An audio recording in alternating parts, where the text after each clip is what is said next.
9h, 11h, Europe 1 Culture Média. Philippe Vandel. Bonjour Didier Bourdon. Bonjour. Vous êtes comédien, réalisateur, immense star de la télé depuis la télé des inconnus en 90. Et Manu, tu descends, ça ne nous regarde pas, mais aussi du cinéma. Je vais citer le film Trois Frères. C'était en 95, 7 millions de spectateurs. D'autres succès qu'on peut citer, Le Paris, Les Rois Mages, mais aussi des comédies sans les inconnus. Mes très chers enfants, ont permis de construire. Et là, votre actualité, Didier, c'est ce film L'Homme Parfait, film de Xavier Duringer avec Valérie Carcenti, Pef, Pierre-François Martin Laval, l'ex-Pef des Robins, le cascadeur fou, Philippe Duquesne, Frédéric Bell. Ça sort mercredi 22. Qu'est-ce qui vous a plu dans cette histoire ? Je vais vous dire le sens de ma question. C'est à la fois très réel et en même temps c'est de l'anticipation. Oui, c'est de l'anticipation, mais c'est un petit peu comme je dis dans Alien par exemple. Non, mais je fais la comparaison. Non, mais la comparaison oui, est pas mal parce qu'en fait, dans Alien, ce qui était beau dans ce film-là, c'était que qu'on imposait une sorte de futur. Là, les vaisseaux spatiaux étaient des poids lourds d'aujourd'hui, quoi. C'était normal.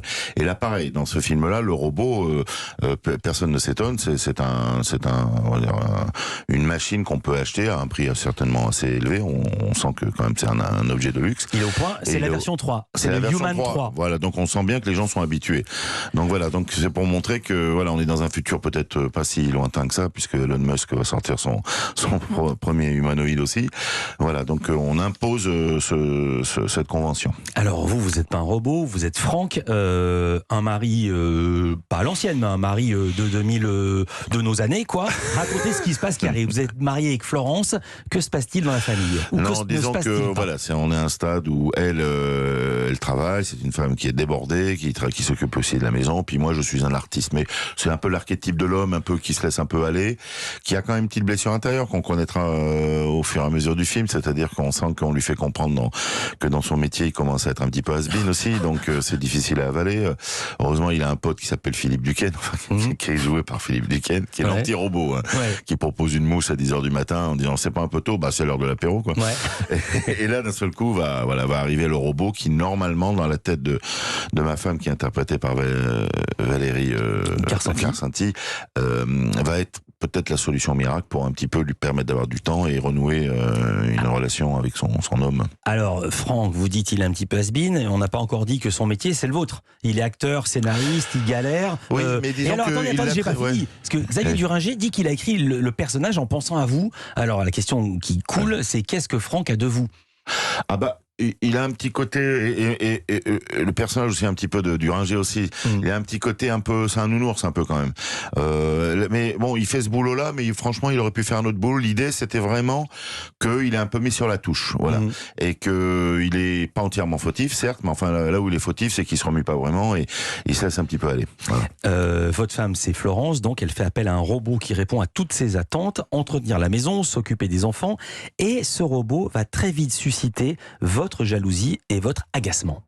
Je suis complètement déstabilisé, là, j'ai plus mes repères. Puis c'est quoi ces draps là, tout râpeux là ? C'est des draps propres, Franck. Bobby les a lavés, repassés, rangés. Ils sentent bon la lavande. Non, justement, je me sens plus chez moi. Voilà. Puis j'aime pas la lavande. Alors là, ça c'est des trucs de vieille. Ça sent les chiottes. Et puis l'autre Bobby là qui range mes slips en les comptant, non mais t'imagines ? Moi ça me déprime. Et mon intimité là, qu'est-ce qu'on en fait de mon intimité ? Hein ? Qu'est-ce que t'as ? Ça va pas bien là-dedans. J'ai l'impression d'être dans un hôtel de famille dirigé par un colonel de l'armée des Indes qui lave mes slips. Bon, il lavera plus ton linge. Voilà, tu t'en occuperas. De toute façon, je retrouve plus rien. Il a tout rangé. Non, mais je suis complètement perdu, moi. Tu veux que je lui dise de te faire un petit coin, rien que pour toi, où tu pourras foutre tout le bordel que tu veux ? Hein ? C'est bien, ça. Didier Bourdon, pendant qu'on diffusait cet extrait, ça vous faisait rire encore. Qu'est-ce qui vous a séduit ? Pourquoi vous avez dit oui à ce film ?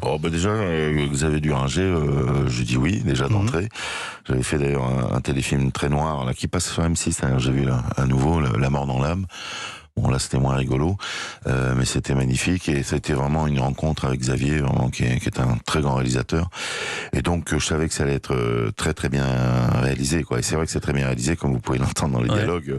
C'est à la fois caustique, puis on sent bien quand même que mon personnage commence à être perdu, quoi. Je vais faire un compliment. Je vois rarement les comédiens qui viennent rire à quelque chose qu'ils ont déjà tourné, et là c'était le cas. Didier Bourdon est avec nous. Comment était-il avant ? C'est le portrait pré-fame de Lisa Marie Marquez. Culture Média continue, on est en direct sur Europe 1, il est 10h18 à l'instant.